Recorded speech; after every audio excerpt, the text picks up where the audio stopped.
राजस्थान में सियासी उथल-पुथल के बीच महाराष्ट्र के मुख्यमंत्री उद्धव ठाकरे अपनी सरकार को लेकर एक्टिव हो गए हैं। सीएम ठाकरे महाविकास अघाड़ी सरकार के अपने साथियों को एकजुट करने में जुट गए हैं। इसी सिलसिले में उद्धव ने एनसीपी प्रमुख शरद पवार के साथ काफी देर तक बैठक की। रिपोर्ट देखिए। महाराष्ट्र में पिछले दिनों महाविकास अघाड़ी सरकार में तल्खियों की खबरें जोर पकड़ रही थी। सरकार में साथी बनी कांग्रेस नाराज नजर आ रही थी, जिसे लेकर विपक्ष ने सूबे की उद्धव सरकार पर चुटकी भी ली थी। लेकिन अब जब राजस्थान में पर्दे के पीछे से ऑपरेशन कमल की आहट सुनाई दे रही है, तो ऐसे में महाराष्ट्र के मुख्यमंत्री उद्धव ठाकरे भी अपनी सरकार को लेकर सक्रिय हो गए हैं। जी हां, अब उद्धव ठाकरे साथी दलों को एकजुट करने में लग गए हैं, जिसके चलते उद्धव ठाकरे ने एनसीपी के अध्यक्ष शरद पवार के साथ बीती रात लंबे दौर की बैठक की। इस मौके पर कांग्रेस के प्रदेश अध्यक्ष बाला साहेब थोरात भी मौजूद रहे। मुख्यमंत्री उद्धव ठाकरे इस वक्त बहुत चौकन्ने हैं कि अगर राजस्थान में कोई राजनीतिक बखेड़ा खड़ा होता है तो महाराष्ट्र में इसका असर नहीं पड़ना चाहिए।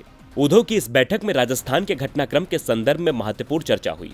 राजस्थान सरकार की मुसीबतों को लेकर इस बीच शिवसेना के मुखपत्र सामना में बीजेपी पर सियासी तंज भी कसा गया है और शिवसेना ने बीजेपी पर विरोधी दलों की सरकारों को अस्थिर करने की साजिश रचने का आरोप भी मढ़ा है। इस दौरान केंद्र में मोदी सरकार के साथ ही केंद्रीय मंत्री रामदास अठावले के जरिए शरद पवार को एनडीए में आने का आमंत्रण देने की टाइमिंग पर भी सवाल खड़े हो रहे हैं। पिछले कुछ दिनों से कांग्रेस और एनसीपी जाहिर कर रही है कि महाविकास अघाड़ी की सरकार चलाते समय तीनों दलों के बीच सामंजस्य होना चाहिए। इसी सिलसिले में बाला साहेब थोरात और अशोक चौहान ने भी मुख्यमंत्री के मातोश्री आवास पर मुलाकात की। शिवसेना के मुखपत्र सामना को दिए इंटरव्यू में शरद पवार ने इस पर अपनी राय स्पष्ट रूप से व्यक्त की थी।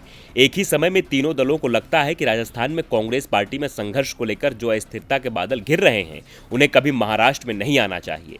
अब उद्धव तो तैयार नजर आ रहे हैं, लेकिन ये तैयारी विरोधियों पर कितनी भारी पड़ती है, ये भी देखना होगा। डीबी लाइव की रिपोर्ट।